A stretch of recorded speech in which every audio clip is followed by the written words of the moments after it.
Okay, so Wolves lost 2-0 to Crystal Palace today in a game that I don't think anyone can really complain about the result. We were outplayed, we were outrun, and lacked kind of quality for the whole of the game. It felt from the first 10 minutes really that it never felt like a game we were going to get anything back from, especially when we conceded the first goal.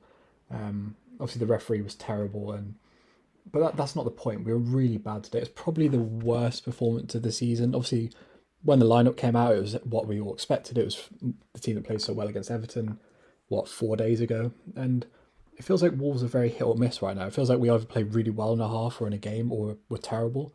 I have no complaints about the lineup.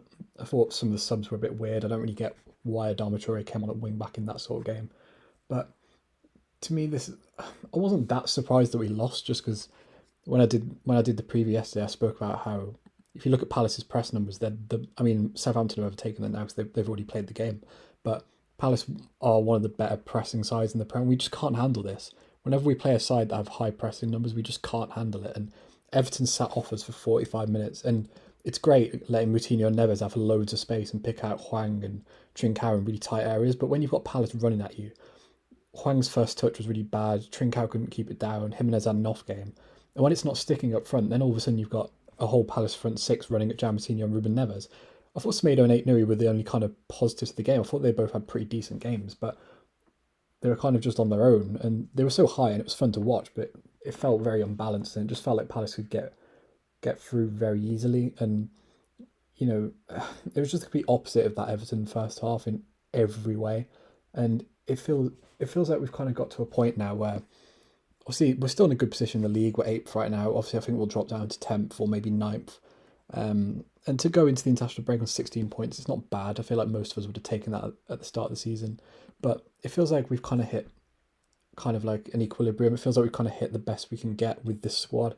Maybe that's me being a bit nice on Bruno, but I think at the start of the season, a lot of us said this squad's probably not good enough to finish top 10. Bruno hasn't been backed enough. And although the signings we made weren't bad, there probably wasn't enough of them. And it kind of feels like Wolves have probably hit the ceiling. We're going to be hit or miss. We can only really play against one style of team. And maybe that's flaws in Bruno's game, or maybe it's flaws in the squad. I'd probably go with the latter. I've seen enough from Bruno Lage to suggest that he is a good manager going into this international break. But it feels like this squad's kind of just it feels like it's as far as he can take us, kind of just hitting 10th place, you know what I mean? Obviously, it's still early on in the season, we've still got the January window, but this side feels so flawed in certain areas. And that's not a dig at Moutinho and Neves, I think they're both very good. But I think when you've got three midfielders and your backup one's Dendonka, like I saw people saying we should have played a midfield three today, and maybe we should have, but we can't play a midfield three because let's just say Trincao's Dendonka and you go Hwang and Jimenez. We did this against Villa and we were terrible, and everyone said, "Why are you playing a front two?" And if you played Dendonka today and it was awful, then you can't, and you want to bring in a new midfielder. We don't have one. We've got Kundal on the bench, so it was a bad performance. Maybe over the international break, Bruno could consider switching to a back four. Maybe that would help. Personally, I don't think it would. I think Kilman had an off game. I think a couple of our better players had off games today. But overall, it's probably a good time to end kind of this break, go on international break, learn some things. But I am a bit concerned that it kind of feels like this is the limit Bruno can do with this squad. And that's not a dig at him. Um, it's more of a dig at kind of the level of squad we've got. Going into a Premier League season with three midfielders isn't good enough.